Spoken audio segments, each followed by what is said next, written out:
Hello friends, welcome to objective series. તમને ખ્યાલ છે આપણે આણંદની મોસ્ટ રેપ્યુટેડ સ્કૂલના ઓબ્જેક્ટિવ્સ લાસ્ટ યરના સોલ્વ કરીએ છીએ, પીવાયક્યુઝ.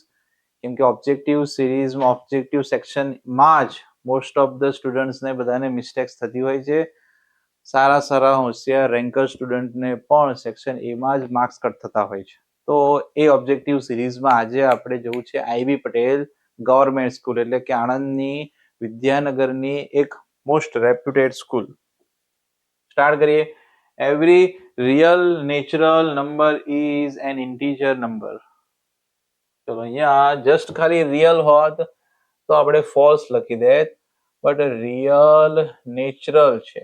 Real number is a combination of all the numbers. Okay ના, rational, irrational, hall number, integers બધા જ એમાં ઇન્ક્લુડ થઈ જાય રિયલમાં. બટ રિયલ નંબરમાં આપણને કેટેગરી કહે છે નેચરલ. નેચરલ નંબર્સમાં શું આવે? 1, 2, 3 all positive numbers. And integers ને આપણે ઝેડ થી રિપ્રેઝન્ટ કરતા હોય છે, તો ઇન્ટીજર્સમાં આવે નેગેટિવ, 0 એન્ડ પોઝિટિવ.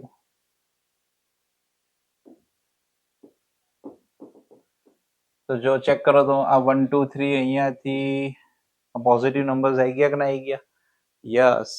તો થોડું ટ્રિકી છે, સ્ટેટમેન્ટ સમજીને સોલ્વ કરવું પડે એવું છે. It's a true. Real natural numbers are integers. Next, simplest form of rational number 177/413 is 3/7. તો કઈ નહીં, આપણે આ બે નંબર્સને ડિવાઈડ કરવાના છે. 177 ને જો હું 3 થી ડિવાઈડ કરીશ તો 3 5 15, remain 2 27 and 3 9 27. આન્સર આવ્યો 59. સેમ 413 ને આપણે 7 થી ડિવાઈડ કરીને ચેક કરીએ તો 7 5 35, remain 6, 3 નીચે આવશે, 7 9 63. તો 177 and 413 એના ફેક્ટર્સ જો આપણે જોઈએ તો 177 એટલે કહેવાય બેટા 3 into 59 અને 413 is 7 into 59. 59 cut, then simplest form is 3/7. So given statement is true.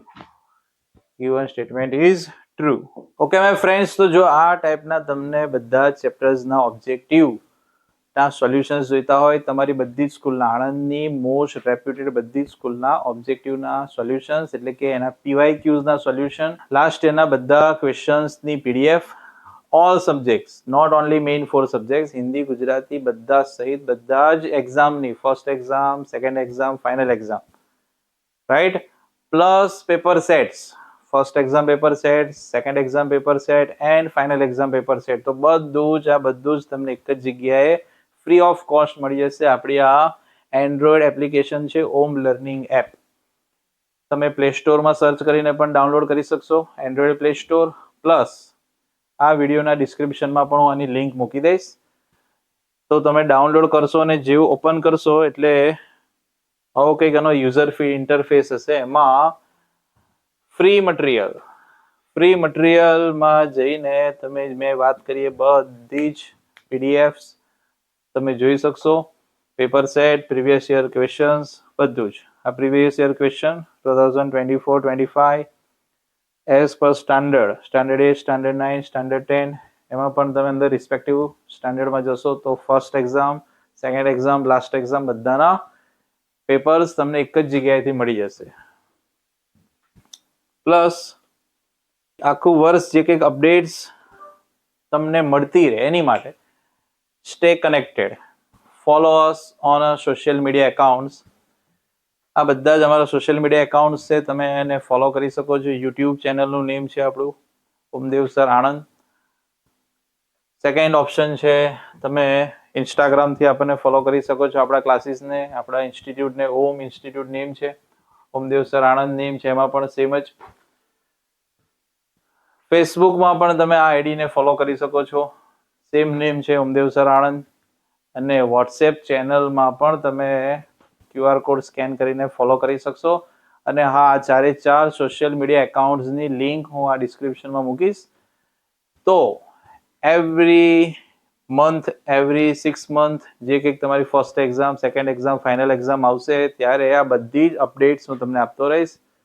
તમારા paper solution regarding plus Gandhinagar બોર્ડથી ગુજરાત બોર્ડ રિલેટેડ જે કંઈક અપડેટ્સ આવતી હોય, તમારા પેપર સ્ટાઇલ રિલેટેડ, તમારા બ્લુપ્રિન્ટ રિલેટેડ, તમારા વેઇટેજ રિલેટેડ, તો આ બધી જ અપડેટ્સ, એના વિડીયોઝ તમને આનાથી ન્યૂઝ તમારા સુધી પહોંચશે અને એ તમને ઘરે બેઠા બધું જ મળી જશે.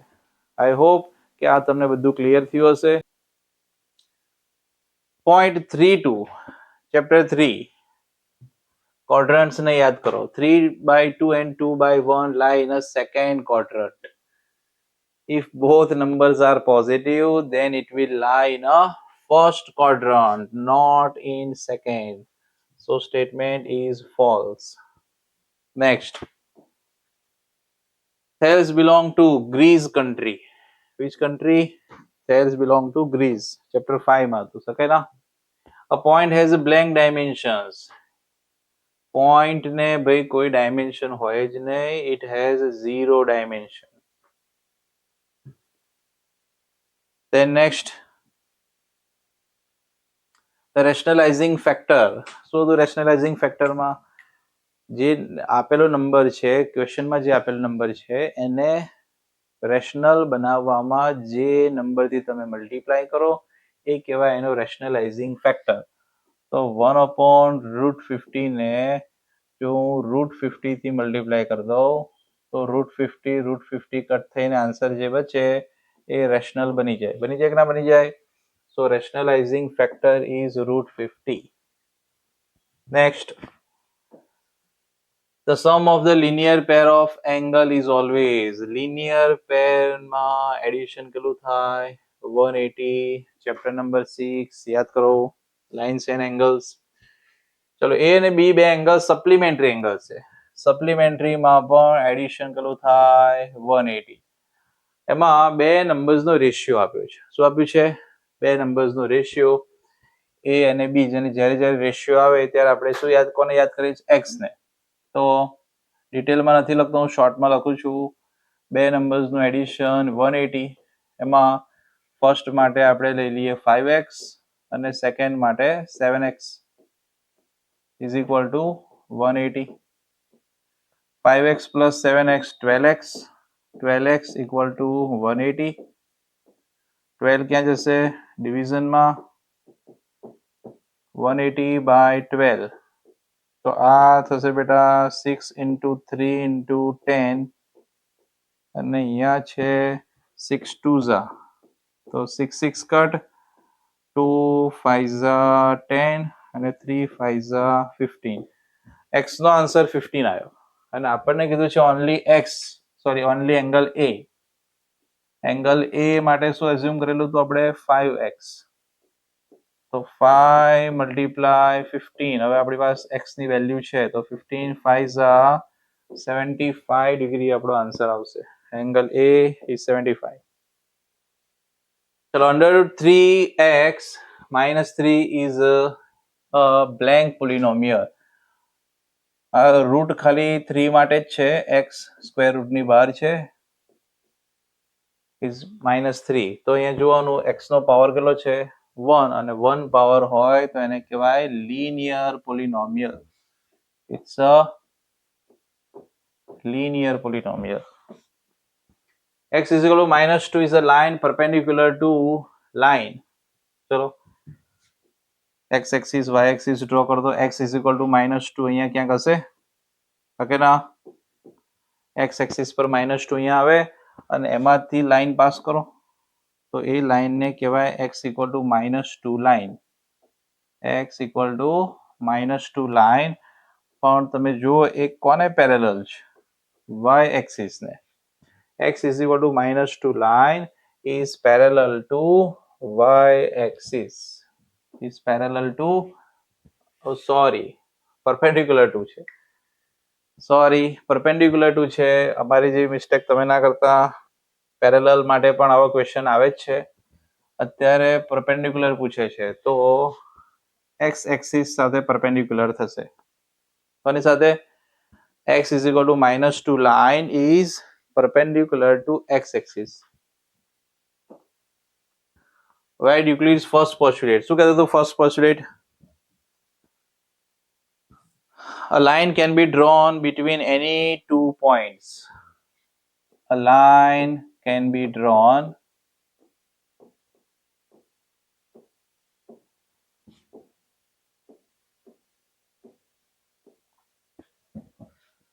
between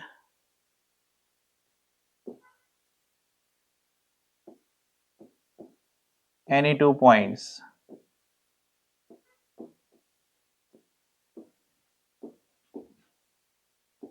યસ, અને આ લાઈન ડ્રો કરવા માટેની કન્ડિશન છે. લાઈન ડ્રો કરવા માટે આપણે ઓનલી 2 પોઈન્ટ્સની રિક્વાયરમેન્ટ હોય. A side faces a pyramids are. તમે ઇજિપ્તના પિરામિડ્સ યાદ કરો. કોઈ પણ પિરામિડ્સમાં બેઝ ટ્રાયેંગલ પણ હોઈ શકે, સ્ક્વેર પણ હોઈ શકે, કોઈ પણ પોલિગોન હોઈ શકે, બટ ટોપ એનો પોઇન્ટેડ હોય. એટલે બેઝ સાથેની જે કંઈક સાઇડ્સ બનતી હોય બેઝ થી ટોપ સુધીની એ બધી ટ્રાયેંગલ શેપમાં હોય. ઇજિપ્તના પિરામિડ યાદ કરો એટલે તમને યાદ આવશે. સાઇડ્સ બધી કયા શેપમાં હોય? ટ્રાયેંગલ શેપમાં. એને કહે છે તમે સ્ટાન્ડર્ડ ફોર્મમાં કન્વર્ટ કરો ax + by + c ફોર્મમાં, તો 4 આવશે એલસીએમમાં. તો 4 × 3 = 12y અને ડિવાઈડ બાય 4 = 7. હવે 4 જશે રાઈટ સાઈડ મલ્ટિપ્લિકેશનમાં, તો x - 12y 7 × 4 = 28. બધાને લાવી લેફ્ટ સાઈડ એટલે આપણું સ્ટાન્ડર્ડ ફોર્મ બની જશે. તો x - 12y - 28 = 0. Done. It's a standard form. ચલો મેચ ધ ફોલોઈંગમાં 2 સોલ્યુશન છે અને સામે 3 ઇક્વેશન્સ છે. કયા ઇક્વેશનનું કયું સોલ્યુશન એ આપણે ફાઇન્ડ કરવું છે. તો સિમ્પલ છે. જો બંને કોઓર્ડિનેટ 0 હોય તો એની વેલ્યુ આપણે સબસ્ટિટ્યુટ કરીએ તો લાસ્ટમાં આન્સર પણ 0 જ આવવો જોઈએ. તો આ 2 મેચ થઈ જશે. 2x - y = 0. આમાં x અને y બંનેની જગ્યાએ જો હું 0 0 સબસ્ટિટ્યુટ કરું, x એ 0 y પણ 0, તો 2 × 0 0 0 - 0 0. Left hand side right hand side match થઈ ગઈ. So it's a solution of 2x - y = 0. એના પછી 2 3 એ લાસ્ટનું સોલ્યુશન બનશે. શું છે લાસ્ટ ઇક્વેશન? x + y - 5. જો ચેક કરો, x replace by 2, y replace by 3. તો 2 + 3 5, 5 - 5 = 0. તો થઈ ગઈ left hand side right hand side match. તો 0 0 એ આનું સોલ્યુશન અને 2 3 એ સી નું સોલ્યુશન. તો અહીંયા આપણું IBA પટેલ ગવર્મેન્ટનું જે પેપર હતું લાસ્ટ યરનું એના ઓબ્જેક્ટિવ્સ બધા આપણે ફિનિશ કર્યા. આઈ હોપ કે તમને બધા જ સોલ્યુશનમાં બહુ સરસ રીતે સમજાઈ ગયા હશે. તો મળીએ આપણે નેક્સ્ટ સ્કૂલના પેપરમાં. Bye bye. જય સ્વામિનારાયણ.